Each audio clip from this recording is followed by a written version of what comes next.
Do you ever feel stuck in dating limbo, where you're not exactly moving forward, but you're not getting cut off either? Let's examine both breadcrumbing and benching. So benching is when someone keeps you on the back burner. They haven't cut you off. They haven't just told you it's not going to work out, but they're not exactly super excited to spend time with you either. You're basically a backup plan or an option. And they like you enough to keep you around, but not enough to really move things forward into a full-fledged relationship. Breadcrumbing, on the other hand, is when they're definitely not that interested, but they still text you every now and then just to kind of keep you on the line, like a fish on a fishing line. They may not even be actively wanting to go out with you, but they kind of want you as a backup plan also. They want to send you just enough texts to where you don't completely write them off and move on to somebody else. Now, in both of these cases, we're essentially talking about somebody who is looking to control the speed of the relationship, if it even gets to the stage of being a relationship. And for that, I'm going to give you an example of a woman that I used to be in a relationship with. And we would be having a great time. We would be progressing at a good pace. Everything seemed to be going well, and then something seemingly would come up out of the blue that would cause her to push pause on our relationship. Or in one case, actually two cases, she actually downgraded the status of our relationship because of something that happened. One of those instances, she went out drinking with a bunch of basically exes, let's call them that. That's basically what they were.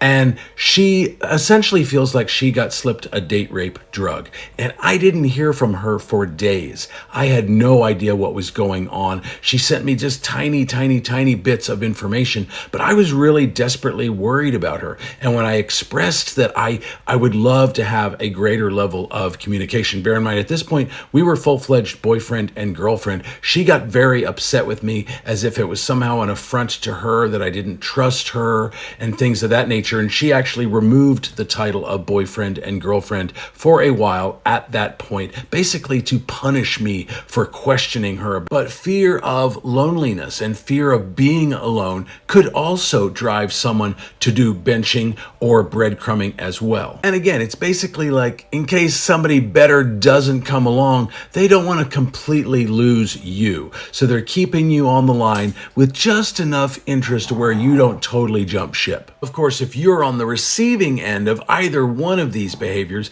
it can be devastating to your self-esteem. You probably really like this person. You probably like them more than they like you, and you don't understand why they're not willing and able and excited to move the relationship to the next level. And so it can really hurt your self-esteem. It can really make you question your own feelings of self-worth and am I good enough, or why am I not good enough? There's a saying that I have on a little board in my room, and I've actually had it ever since my ex-wife asked for a divorce almost 3 years ago, and it says, "You deserve someone who thinks you're too valuable to lose." Essentially what that means is you need to be in a relationship with someone who thinks you are amazing, someone who is excited to spend time with you, someone who doesn't play manipulative games or passive-aggressive games to kind of keep your interest piqued, essentially. You deserve someone who's desperately excited to spend time with you. That's what you deserve. That's what you want to hold out for,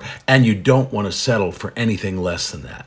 One of the problems that we get into, though, of course, is that sometimes this happens a few months into seeing somebody where you're already emotionally invested. And at that point, it can be very hard to pull the plug and say, you know what? This just isn't working for me. I'm not that interested in being your backup plan or your plan B or whatever. So let me know if you want a full-fledged relationship with me, but otherwise I'm going to move on. I'll give you another example here. There was a woman I met on a dating app a while back when I was on dating apps. I'm not doing that now. She seemed really cool. We matched. We had a lot of common interests, a lot of shared things that we valued, and it seemed like everything was really cool. And one of the common complaints that I do hear from women on dating apps is guys just messaging endlessly and never actually pushing things towards a real, actual in-person date. And I know to not jump to that too quickly, but I also know to not wait forever to do that either. I want the woman to feel comfortable with me before I suggest meeting up. I don't want that to come out of the blue, but I don't want to just endlessly text back and forth for weeks on end. So after we'd been messaging for a while, I mean, at least 4 or 5 days, and we talked about maybe getting together and doing something, but kind of in a vague sort of way. Every time I suggested doing something specific, she would ghost me for about 2 days. And then she would reply with a short little reply, again, just kind of breadcrumbing me to keep me on the line. She probably had other guys that she was talking to that maybe she was more interested in. So in that case, I literally just unmatched with her, got tired of the BS. I don't need that in my life. It happened 3 times with her, and it's like, all right, I don't need that. If you're not that interested in me, then move on to somebody that you are interested in, and let me find somebody that I am interested in who is also as interested in me back. But know your worth. Don't settle for less. Don't put up with this kind of behavior, and cut it off quickly as soon as you start to see it. You deserve someone who thinks you are too valuable to lose. So do I.